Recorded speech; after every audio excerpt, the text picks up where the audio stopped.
I'm back with a new battle show, Physical Asia.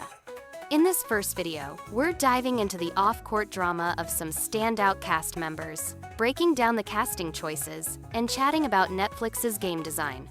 And most importantly, I'll be analyzing which teams got the edge and the best shot at taking home the win this season. Stay tuned till the end, and don't forget to subscribe to my channel. I'm Jenny, your battle show analyst. Off-court drama. The tea you didn't know about. Here's where things get spicy. Manny Pacquiao's legendary status comes with baggage. He's been married to Jinky since 1999, but admitted to infidelity in the early 2010 seconds. They worked through it publicly, but then in 2016, he dropped those homophobic comments calling same-sex relationships worse than animals. Nike dropped him immediately. He's since chilled out and focused on family and politics, but that history hits different when you're representing your country. Korea's Yoon Sung-bin is currently dating Twice's Ji-hyo, confirmed in 2024. That's the sports meets K-pop crossover we didn't know we needed. Zero drama, they're just wholesome vibes and positive fan reactions. Meanwhile, his captain Kim Dong-hyun dated his now wife for 10 years before tying the knot in 2018. Man played the long game. Thailand's James Rusami K is an openly queer icon who won the My Favorite Miss Chiang Mai pageant in 2024 and crushes it in celebrity boxing. He's talked about a near marriage that fell through due to work, but he's living his best life as an actor and volleyball legend. Casting drama. Did the casting really do justice? Let's talk about the elephant in the room. Casting bias is real.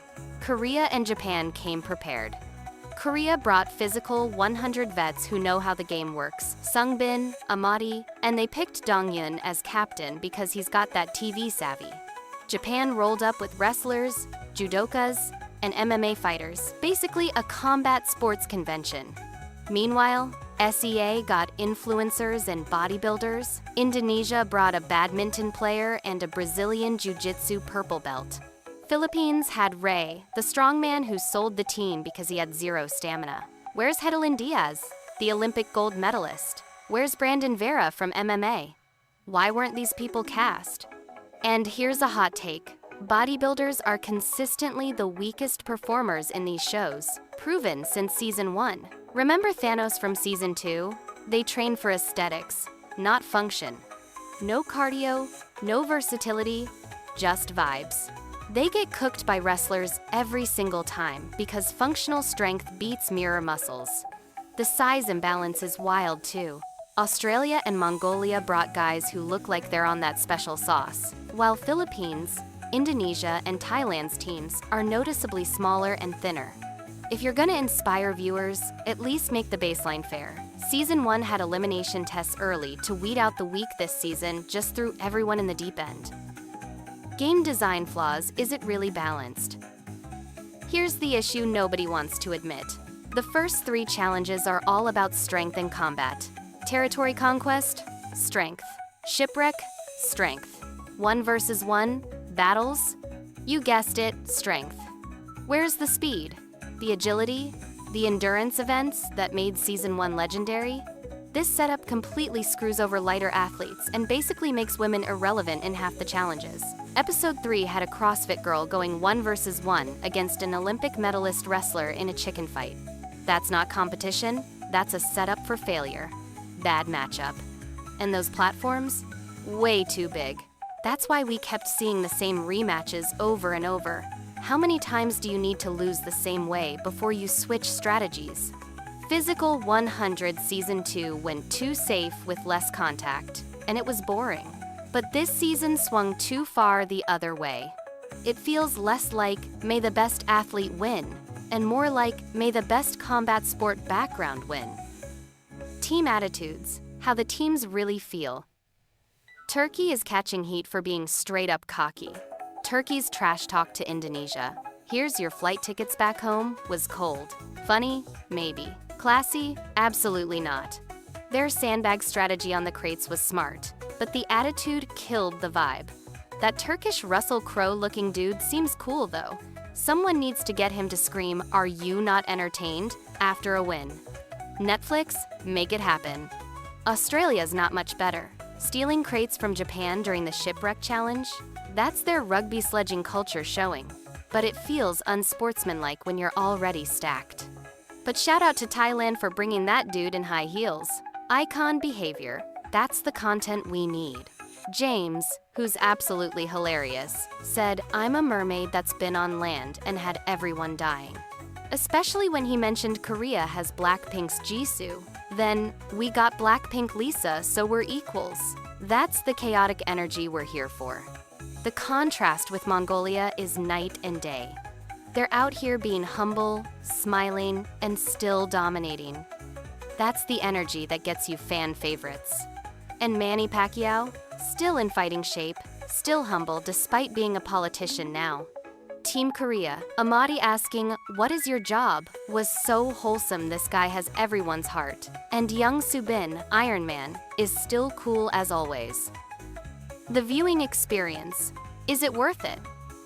Props to Netflix's localization team. The color-coded subtitles for each country are genius. Simple, effective, makes it easy to follow who's talking. That's the kind of production quality we need.